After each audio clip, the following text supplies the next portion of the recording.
Bien, de vuelta con mucho más de Primera Página. Sigue con nosotros el gobernador del estado de Aragua, Tarek El Aizami, también dirigente del Partido Socialista Unido de Venezuela. ¿Están dispuestos ustedes en esta mesa de diálogo con la oposición, gobernador, hablando de siempre que se dan estas negociaciones, algo tienen que acordar una tendencia y la otra?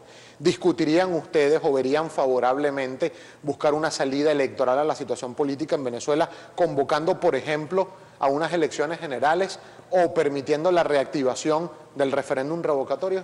Mira, fíjate, en primer lugar, el revocatorio o el proceso revocatorio continúa siempre y cuando la oposición rectifique el fraude que se cometió, inicie de nuevo la recolección de firmas y lo haga de manera transparente. Eso es un proceso constitucional. Esto es un régimen presidencialista. El tema de las megas elecciones, como aspiran algunos, no existe. Esto está al margen de la Constitución. En consecuencia, no podemos proponerle al debate político, al debate nacional, al diálogo nacional, propuestas que estén fuera del orden constitucional. Nosotros apostamos más bien, en primer lugar, como desafío de esa mesa, es que se desmonte de una vez por todas la violencia, la agenda violenta que ha sido impuesta desde sectores de la oposición venezolana, de la derecha venezolana. Apostamos dentro de la mesa que una vez por todas acabe y cese la guerra criminal, la guerra económica que hay contra el pueblo.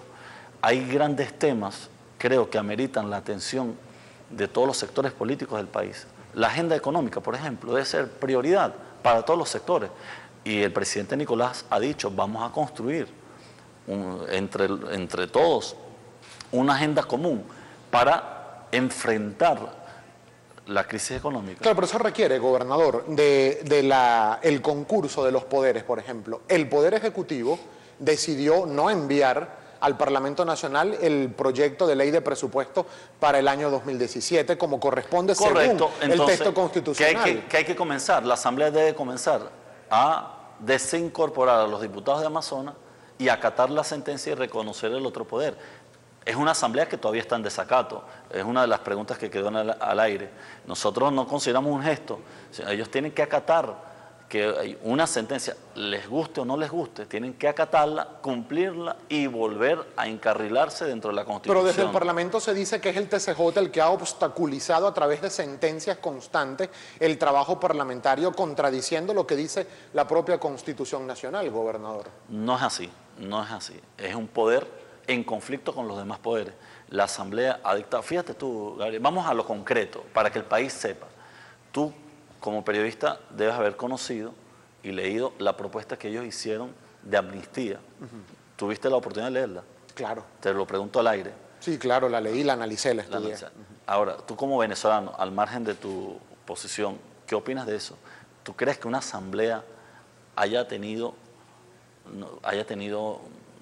digamos, de alguna manera, una actuación o haya tenido la desfachatez de presentar, vamos a decirlo así, un proyecto de ley tan asqueroso como esa ley de impunidad, no de amnistía, que beneficiaba inclusive a delitos de narcotráfico, de terrorismo, de homicidio, etcétera, etcétera? Se trata de una asamblea que ha actuado de espaldas a los intereses del pueblo, y hay que decirlo así. Ojalá que dentro de este debate nacional, dentro de esta mesa, de una vez por todas se fije cuáles son las agendas políticas de interés nacional. Ahora, gobernador, pero por ejemplo, la génesis de todo esto radica con lo que ocurrió con el Estado Amazonas. ¿Qué pasa que el Tribunal Supremo de Justicia, cuál es su consideración para que constantemente saquen sentencias de otros temas y no terminen de decidir nada sobre estos 3 diputados del Estado Amazonas? ¿Por qué tiene que haber un Estado de la República sin representación en el Parlamento Nacional? ¿Qué pasa con el valor que esos ciudadanos le dieron a su voto eligiendo a esos representantes? Fíjate, siempre hablamos de los efectos, ¿no? Y nunca hablamos de las causas. Nadie menciona, lamentablemente, permítame con mucho dolor, ningún medio de comunicación, ni siquiera la Globovisión, se ha dedicado a investigar el fraude que se cometió. Ahí se presentaron evidencias concretas del delito que cometió el gobernador del estado Amazonas y toda la vinculación y todo el proceso, digamos, mañoso que se hizo para favorecer con el voto, a ciertos candidatos. Ahí se compraron votos, se movieron máquinas, hicieron cuanta cosa irregular. Y de eso no se habla. Entonces se habla es de las causas. Ah, no, van a dejar Amazonas sin diputados. Pero no se trata de que dejemos Amazonas, se trata de que tenemos que acabar los tiempos de impunidad. ¿Y entonces cómo se corrige eso, gobernador? Bueno, ¿Usted sería favorable a que se convoque una nueva elección en Amazonas? Lo tiene que ¿Para hacer. cuándo? No lo decido yo. ¿Lo propondría usted, por ejemplo? Es que yo no lo decido. Hay un Claro, poder no electoral. lo Es muy decide. difícil que tú me pides a mí que Pero yo lo decida en materia de electoral, cuando no es mi competencia ni debo hacerlo. Ahora, el poder electoral, más bien vamos a fijarlo como un desafío. Ahí, por ejemplo, es un tema para la mesa. Ahora, fíjese. Vamos a fijar dentro de la mesa, corregir y convocar un nuevo proceso electoral y hacer un acuerdo político común para exhortarle al poder electoral de que se subsane el delito cometido y se convoque unas nuevas elecciones, etcétera. Pero debe haber un ¿Tienen acuerdo ustedes político. miedo, gobernador, en el PSV a perder cualquier proceso electoral que se convoque próximamente en Venezuela, sea elección a gobernador, elección de diputados en Amazonas, referéndum revocatorio o una elección general? ¿Tienen temor a perderlo por los resultados Fíjate, que ya ocurrieron el yo 6 te de diciembre? respondería, ningún demócrata, ningún político convencido en la democracia puede tener temor a eso. En política hay veces que ganas y hay veces que pierdes. Y eso no es un tema de temor o no. Nosotros estamos preparados para ganar. Siempre vamos a estar preparados para vencer. Ahora, cuando no nos favorezca el voto electoral, lo vamos a reconocer. Lo hemos hecho, Gabriel. Nosotros en 20 elecciones hemos perdido 2.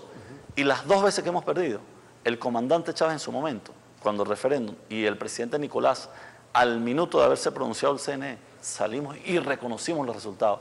Un demócrata, profundamente demócratas, como lo somos los revolucionarios, no puede sentir temor si gana o si pierde. Nosotros siempre vamos a salir a convencer con la verdad para vencer. Ahora, mucho se habla del desacato que ustedes mencionan, en el cual presuntamente estaría incurriendo el Parlamento Nacional a varias decisiones del TCJ, y me gustaría traer a colación, gobernador, para su consideración, lo que ocurrió en el año 2007. Era presidenta de la Asamblea Nacional, la actual primera dama de la República, Cilia Flores, y ellos consideraron que el TCJ incurrió en irrespeto al Parlamento Nacional, usurpando funciones del Parlamento Nacional, por cuanto ese Parlamento había aprobado una reforma a la Ley de Impuestos sobre la Renta que no autorizó o no declaró constitucional el TCJ. En ese momento, y le voy a decir una cita, el hecho es que la modificación que se hace de todo artículo de la ley no es facultad del TCJ ni de ningún tribunal de la República, sino de exclusiva competencia del Poder Legislativo, órgano que de acuerdo con la Constitución puede elaborar y sancionar reformas de leyes. Desconocemos la sentencia del máximo tribunal de la República, lo dijo Roberto Hernández von Sidler, quien era vicepresidente del Parlamento Nacional para entonces. La diputada Cilia Flores, presidenta del Parlamento Nacional, ordenó la creación de una comisión que investigara incluso a los magistrados de ese momento por considerar que violaron principios constitucionales que son de exclusiva garantía y competencia del Parlamento Nacional. ¿Qué año fue diferencia eso? eso? Año 2007. Correcto. ¿En qué se ¿Sabe por qué te diferencia pregunté el eso año? a esto? ¿Sabe por qué te pregunté lo del año? Porque la oposición ha repetido todas las veces que nosotros tenemos 17 años con el TCJ secuestrado, con el TCJ subordinado al Poder Ejecutivo, que todos los poderes son sumisos al Ejecutivo, etcétera. Y fíjate tú, más bien eso que tú estás leyendo desmonta más a la oposición y sus matrices malsanas y manipulaciones mediáticas que cualquier otra cosa. En el 2007, si la compatriota Cilia Flores, presidenta de la Asamblea Nacional, hubo discrepancias con el Poder Judicial y cada quien asumió su postura respetando los poderes. Pero prevaleció lo que dijo el Parlamento, porque en Gaceta Oficial se publicó la reforma. La posición de la diputada en su momento no es contraria a la que hoy mantenemos. El Tribunal Supremo de Justicia debe conocer de las actuaciones, o puede conocer de las actuaciones de cualquier poder y determinar el carácter constitucional o no. El Tribunal Supremo de Justicia actualmente no ha dictado leyes, simplemente modificó unos artículos del Reglamento Interior y de Debates del Parlamento Nacional a solicitud de dirigentes de la MUD. Por eso, nunca hablemos nada más de los efectos, hablemos de las causas. Fue una solicitud que hizo la MUD en su momento. En el año 2010. Ajá. en el año 2010 y el Tribunal Supremo sacó una sentencia, ahora resulta que no les favorece, pero es las contradicciones propias de una oposición que lamentablemente están unidos sobre la base de intereses y no sobre la base de un proyecto político. No es como capcioso que algo que se introdujo en el año 2010 lo hayan decidido en el año 2016. No es capcioso. Aquí no puedes tú siempre tratar de jalar de los pelos y toda actuación que venga de los poderes, verla como una suerte de acción premeditada o calculada. Aquí los únicos que hacen cálculos políticos, no lo digo yo, lo dice Ramos Ayub, es la MUD. Él ayer dijo, bueno, tenemos que asumir los costos políticos de ir a una mesa de diálogo. Imagínate tú que un político diga eso, cuando sabemos que cuando se trata de la paz, cuando se trata de la estabilidad política, no puede haber cálculo alguno. Uno tiene que asumirlo responsablemente y quizás, lo que te puedo decir antes que vayamos al corte, es lo que le ha faltado a la dirigencia de la MUD, la capacidad y el liderazgo de asumir responsablemente de caras al país las posiciones políticas dentro de la Constitución. Tenemos que hacer una pausa, gobernador, pero todavía nos queda pendiente saber si en esa mesa de diálogo entre gobierno y oposición están todos los que son y son todos los que están. Por el sector de oposición no asistió el Partido Voluntad Popular, que es del G4 de la Mesa de la Unidad, y hay sectores políticos como el Partido Comunista de Venezuela que dijo que no se sentía representado en esa mesa de diálogo porque ellos no fueron convocados. Hay quienes se preguntan por qué no están figuras